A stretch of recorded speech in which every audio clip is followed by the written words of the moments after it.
مولانا تھانوی نور اللہ مرقدہ فرماتے تھے کہ جو کسی بزرگ سے جو لوگ مرید ہوتے ہیں، جیسے مولانا قاسم صاحب نانوتوی سے مرید ہوئے، اب اپنے آپ کو لکھا انہوں نے قاسمی، حاجی امداد اللہ صاحب سے مرید ہوئے، اپنے آپ کو لکھا امدادی، مولانا گنگوہی سے مرید ہوئے تو اپنے کو لکھا رشیدی، مولانا تھانوی سے کوئی مرید ہوا تو اس نے اپنے آپ کو اشرفی، ایسے کچھ لکھنے لگتے ہیں، ہردوئی سے مرید ہوئے تو حقی، ایسا کچھ لکھنے لگے۔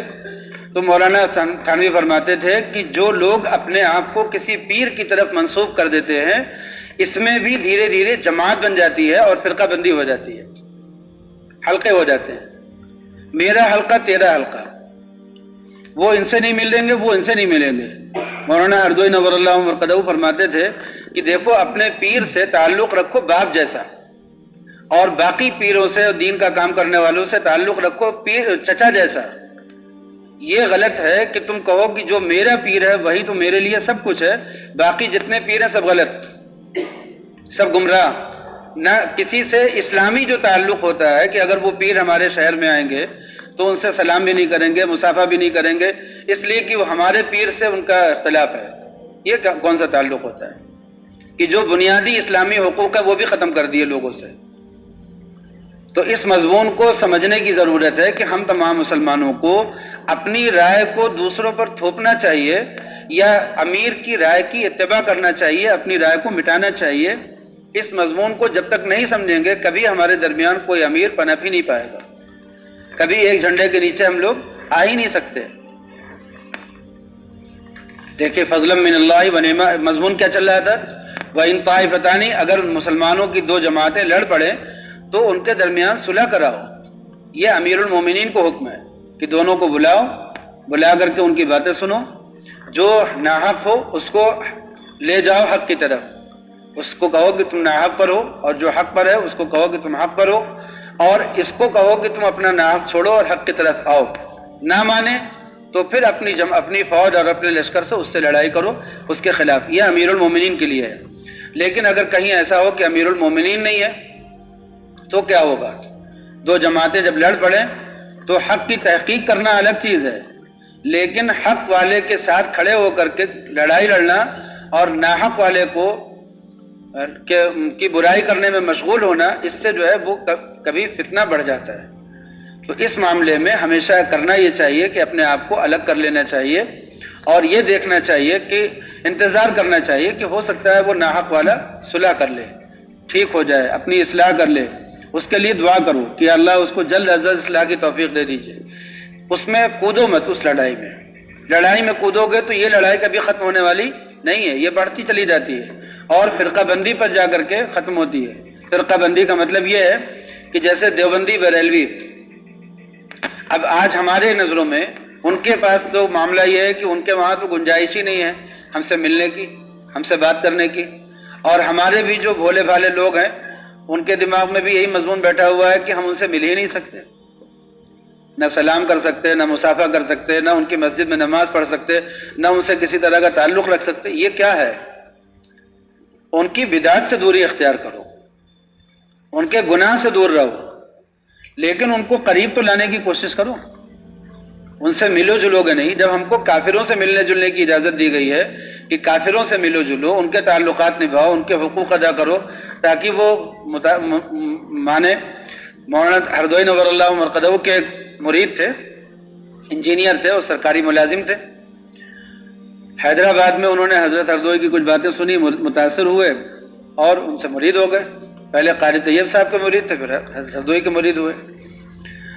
ان کے جو والد تھے وہ بریلوی خیال کے تھے، مزاروں پہ جاتے تھے، چڑھاوا چڑھانے والا مزاج تھا، کوئی پیر آتے تھے ان سے تعلق تھا، نذرانہ دیتے تھے۔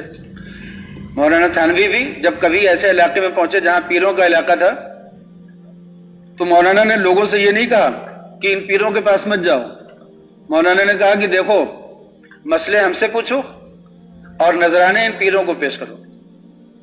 کبھی یہ نہیں کہا کہ پیروں سے تعلق مت رکھو، کہا کہ اپنا نذرانہ، اپنا ہدیہ تحفہ ان پیروں کے پاس لے جاؤ، لیکن ان سے دین مت سیکھو، اس لیے کہ دین ان کے پاس جو ہے وہ کچا ہے، کمزور مال ہے، صحیح جو سودا ہے وہ ہمارے پاس ہے، ہم سے سیکھو، ہم نے افتاء کیا ہے، ہم نے پڑھائی کی ہے، ہم نے اس کا علم حاصل کیا ہے۔ تو جیسے آدمی علاج کرتا ہے ڈاکٹر سے نا، جو ماہر ڈاکٹر ہو اس سے علاج کرتا ہے. ایسا نہیں کہ اپنی زندگی اپنا جو ہے وہ کسی کے بھی حوالے کر دے. لیکن تعلقات تو سب سے رکھ سکتا ہے نا.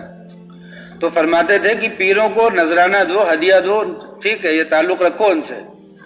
تو جو اس علاقے کے پیر لوگ تھے خوش ہو گئے، کہنے لگے کہ دیکھو یہ بھی ایک مولوی ہیں، انہوں نے کسی سے بھی نہیں منع کیا کہ ہمارا نذرانہ روکو.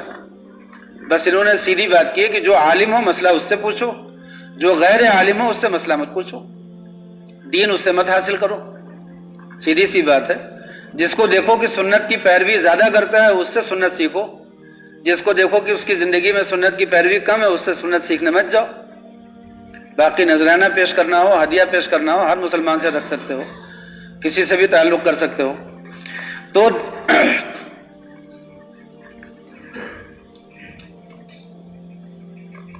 بات کیا کر رہے تھے جی؟ دو جماعتیں ہوں تو ان دونوں جماعتوں میں جو حق ہو اس کی طرفداری تو کرے دل میں، مگر کسی کے ساتھ لڑائی میں کودے نہیں، ورنہ وہ فرقہ پرستی میں تبدیل ہو جاتی ہے اور پھر وہ چلتی رہتی ہے، برسوں چلتی رہتی ہے، ختم ہی نہیں ہوتی کبھی. وہاں پر شری لنکا میں بریلوی جماعت ہے اور جمعیت علماء ہے. جو مسلمانوں کی اپنی جماعت حق پرستوں کی ہے وہ جمعیت علماء ہند ہے، وہاں پر کام کر رہی ہے. اور دوسری بڑی جماعت بریلویوں کی تھی. لڑائی چل رہی تھی وہی جو چلتی رہتی ہے ہر جگہ. آخر ایک دن ایسا ہوا کہ جمعیت علماء کے لوگوں نے بریلوی علماء کو بلایا اور بلا کر کے ان سے بات کی کہ ہم لوگوں کی اس لڑائی کا کیا فائدہ ہے؟ ہمارے بچے دین سے دور ہیں، ہم ان سے نماز پڑھنے کے لیے کہتے نہیں، ان کو جو دین کی بنیادی باتیں ہیں وہ سکھاتے نہیں، بس یہی سب لڑائی کرتے رہتے ہیں. تو اس سے تو امت کا نقصان ہو رہا ہے نا. ہم لوگ 20 لاکھ لوگ ہیں پورے ملک میں، کتنے ہیں؟ غالباً 20 لاکھ ہیں، مجھے اب صحیح تعداد 5 لاکھ ہے یا 20 لاکھ ہے، ایسے ہی کچھ تعداد ہے وہاں پر مسلمانوں کی. تو انہوں نے کہا کہ ہم لوگ تعداد میں اتنے کم ہیں، اگر یہ اختلاف ہم لوگوں میں چلتا رہے گا تو ہم لوگ تو تباہ ہو جائیں گے.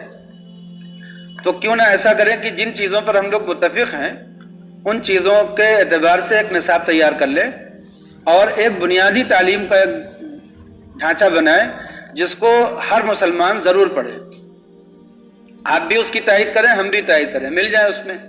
جن چیزوں پہ اختلاف ہے ان میں ہم لوگ آپس میں وہ اختلاف اپنے گھر میں رکھیں، لیکن جن چیزوں میں اتفاق ہے، اور آپ کو معلوم ہے بریلوی اور دیوبندی لوگوں میں 95% سے بھی زیادہ مسئلوں میں اتفاق ہے، اس سے بھی زیادہ مسئلوں میں اتفاق ہے.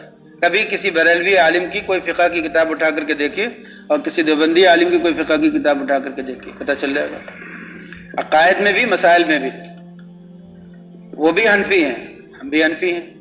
بعض چیزوں میں ہو سکتا ہے وہ ہم سے زیادہ پختہ ہوں. ایک بریلوی عالم صاحب سے ملاقات ہوئی تھی مسجد نبوی میں، تو ہم نے ان سے پوچھا کہ آپ بتائیے یہ جتنے لوگ آئے ہیں حضور پاک صلی اللہ علیہ وسلم کی اس مسجد میں نماز پڑھنے کے لیے، یہ سب لوگ کافر ہیں؟ یہ لوگ عشق نہیں کرتے، رسول سے محبت نہیں کرتے؟ تو ان عالم صاحب نے کیا کہا، ان کا جواب سنیے گا. مجھے اپنا سوال نہیں سنانا تھا، ان کا جواب سنانا تھا. انہوں نے کہا کہ آپ شاید واقف نہیں ہیں، میں جس علاقے میں رہتا ہوں اس علاقے میں جو لوگ ہیں وہ جب اپنا جلسہ کرتے ہیں تو اللہ اور اس کے رسول اور صحابہ کے بارے میں جس لب و لہجے میں بات کرتے ہیں اس لب و لہجے کو سن کر کے ہم لوگوں کا دل خون ہو جاتا ہے. انہوں نے کہا اتنی تکلیف ہوتی ہے کہ برداشت کرنا مشکل ہو جاتا ہے. آپ سمجھ رہے ہیں؟